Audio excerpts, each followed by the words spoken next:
This is PIX on Politics Daily with Dan Mannarino.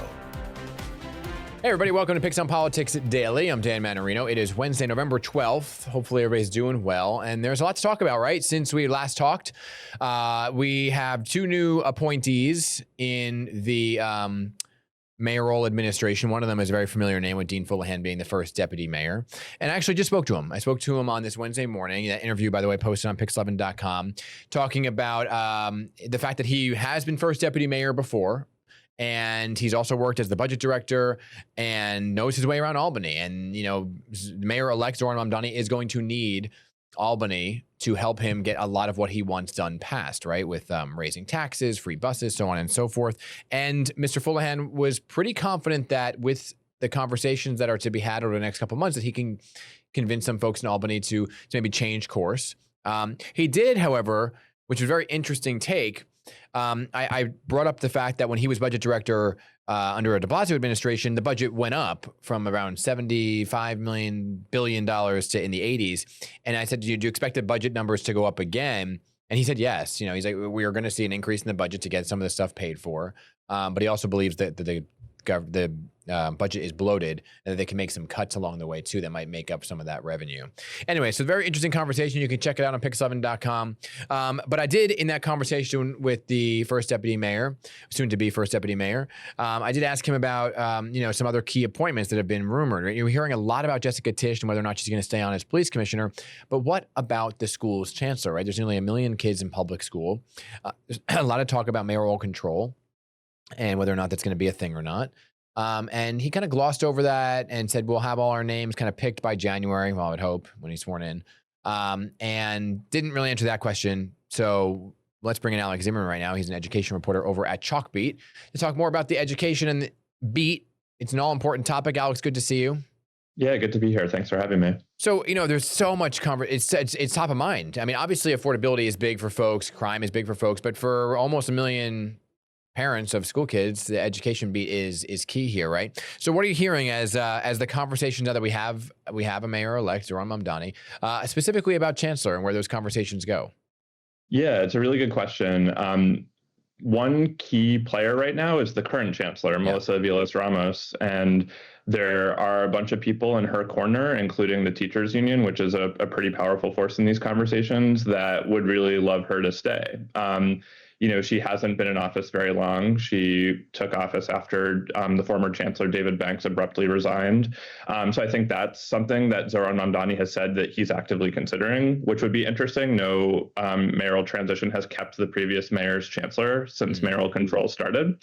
Another name that has been floated pretty prominently is Misha Porter, who is the school's chancellor, the school's chancellor at the end of Bill de Blasio's term. And it's interesting, she's actually also in the running for the job running Chicago public schools, right. Which is some news that broke late last week. Yep. There have been what is she doing now?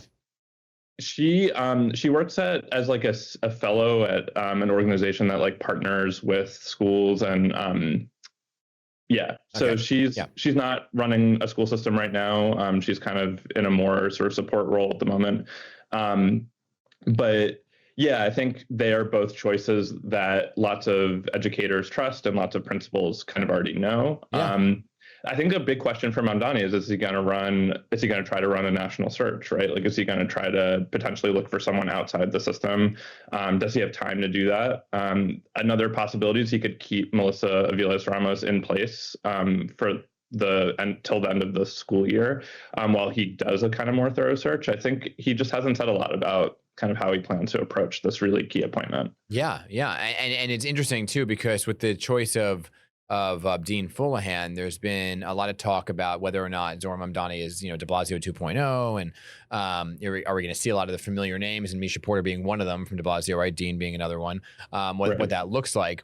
But it's very interesting because you brought up mayoral control, and that's a big issue here. And Zohran Mamdani, where does he stand on the issue of mayoral control? It's an interesting question, right? He's said pretty explicitly that he wants to end mayoral control in favor of a co-governance model that would give some power to parent groups and school level leadership teams. he hasn't really fleshed out at all what that would look like. And in the last few weeks of the campaign, he also sort of started saying, like, I think the mayor also needs to be held accountable. Well, and Alex, sorry to cut you off, but in my last interview with him, which was really just, I think it was 2 weeks before actually Election Day, and we were already in early voting, and that was part of the conversation I had with him. Right. And he said, what people need to understand is plans need to be flushed out, and I'm being fully transparent that I don't have it fully flushed out yet. But I thought it was very interesting where he said, I want to get rid of mayoral control, but the buck still stops with me. Well, that sounds like mayoral control. Right. Yeah, those things are definitely in tension, right? Because one of the main arguments for mayoral control is that it is really clear who is responsible for the school system. It's the mayor. And if parents and teachers don't like what's happening, then they have a mechanism for dealing with that, and that's mayoral elections. So yeah, it remains really unclear. He has not sketched out in any detail like what he would replace it with. It's also, I'm not sure people have appreciated that this is going to be a really live issue for him almost the second he takes office, because the current mayoral control law expires about 6 months after he takes office. Oh. So there will be conversations happening in Albany about whether to extend mayoral control, and it'll be really interesting to see what Mamdani's strategy is around that. Like, is he pushing state lawmakers to give him an extension of that or not? Well, which is an interesting point, because I know, we get in the weeds, and us as reporters know a lot of the inner workings of how this kind of goes. But I think folks at home are like, well, he can just say, I don't want to do mayoral control, but he actually needs Albany. Right. Yeah. It's the state law that governs how the mayoral control of the school system works is something that lawmakers have to sign off on. It's something that under de Blasio and Adams, they've only extended for like 1, 2, 3 years at a time. So in the past, mayors have had to go to Albany and really forcefully argue to maintain mayoral control. And so the dynamic is going to be very different if Mamdani is up in Albany saying, like, no, I'm really open to changes here. Like, let's see what happens. And I think one thing, this is a story I'm kind of working on right now, but like mayoral control has actually changed to some degree already under Adams. They really expanded the panel for educational policy, which is sort of the school board. They gave parent reps more power in those conversations. The mayor still has a majority there, but there have been some tweaks over the past few years that have altered the framework of it.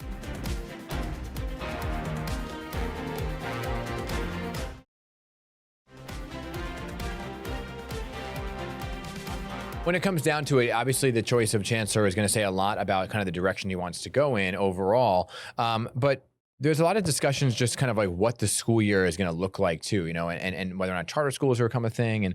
And there's been a decline in enrollment of public schools. Can you talk about some of the numbers? Because we used to say it was over 1 million. Now we're saying, well, nearly 1 million. But there was an article, I'm not sure it was Chalkbeat recently, about the reduction in students. Yeah, so enrollment is down a couple percentage points year over year. It sort of depends on which students you include, but we're now in sort of the like 800,000 range in terms of the number of students. There's been a drop of more than I don't have the exact number in front of me, but I believe it's more than 100,000 students since the pandemic hit, and that's really consequential for schools because schools are funded based on the number of students they enroll. So fewer students generally means fewer dollars. And another problem that creates is there are a growing number of really tiny schools, which are expensive to operate on a per student basis because you have all these fixed costs, but also struggle to offer like a full range of programs. Yeah. So a big question that that next administration is going to have to answer is like whether they keep those schools running, whether they try to do school mergers or school closures, which are often quite unpopular. And of course, that also kind of intersects with this mayoral control question, right? If he's pledging to listen to school communities more and making these decisions, like how is he going to navigate like making decisions that might be somewhat unpopular politically? Yeah, I mean, and there is also the discussion about class size at the same time while all this is going on too, right? Yeah, right. There's a major state mandate to reduce class sizes. Not this current school year, but the one after that, they're going to have to really ratchet up compliance with the law, which phases in over 5 years. So I believe 80% of classrooms will have to comply with the caps, which are mostly 20 to 25 students.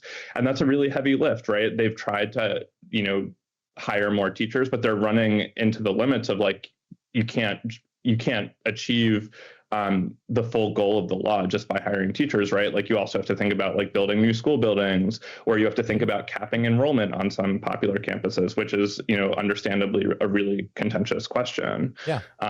So that's going to be a huge question for them. And also in terms of just like how they fund it, it's, going to cost billions of dollars annually in addition to all of the other things that he wants to prioritize. Yeah. I mean, I think people are looking for specifics on some of those things too. When we had the chancellor here, it was the first week of school or the second week of school. And I wanted to know what enrollment looked like in those first 2 weeks. And she's like, well, school just began, so we can't go off of that, and kind of pivoted and said, we'll get you the numbers, which we never got. But happy to take those numbers if she wants to send them to me now, because the numbers are showing that there is a decline. But in that same conversation, I did want to ask about teachers. And, the union themselves, and Michael Mulgrew, who has always been talking about how they're always looking to recruit teachers and hire teachers and retain teachers, but that is always the struggle. So are they where they need to be? Is there still a shortage? Yeah, so teacher recruitment is like a huge challenge right now, right? Because not only do they need to hire the like 5,000 or so teachers, they just have to hire every year to make up for attrition and filling current slots. They have to hire thousands of additional teachers on top of that in order to staff these smaller class sizes. There were some indications that they were struggling to get kind of the full number they needed to get in compliance with class size several weeks ago. I'm not totally sure like whether they fully hit their target this year, but it looked like they were getting close. But I do think this is like a long-term question, right? Of like, where are these teachers coming from? And a big question is like, if relatively more affluent schools are going to need to do more of the teacher hiring because they are the more overcrowded schools. And so a big question is like, is this going to create a ton of turnover at higher poverty schools as, more of the job openings are at those other bucket of schools? And so there's a real question about like how this affects like teacher turnover even within the system. Right. Alex, I'm almost out of time here, but I want to ask you something that was also a flashpoint in the campaign, and that was gifted and talented programs. And it sounded like the mayor-elect wants to get rid of them. And it's interesting because like they don't exist everywhere. And in New York, correct me if I'm wrong, they start really young. And I think that was his argument, right? Like, do they need to be starting in kindergarten? Right. New York City is actually an outlier in the sense that like most school systems don't actually begin gifted programs for 5-year-olds.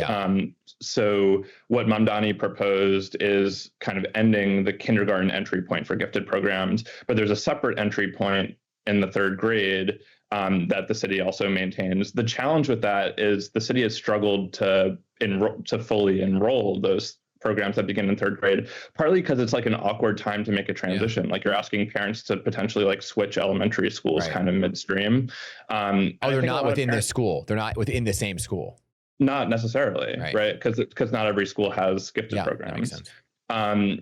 And so those programs have struggled with enrollment. I think a lot of parents don't even know that those programs exist. And so that's going to be a kind of balancing act for him in terms of figuring out to what extent he wants to maintain those programs. Okay.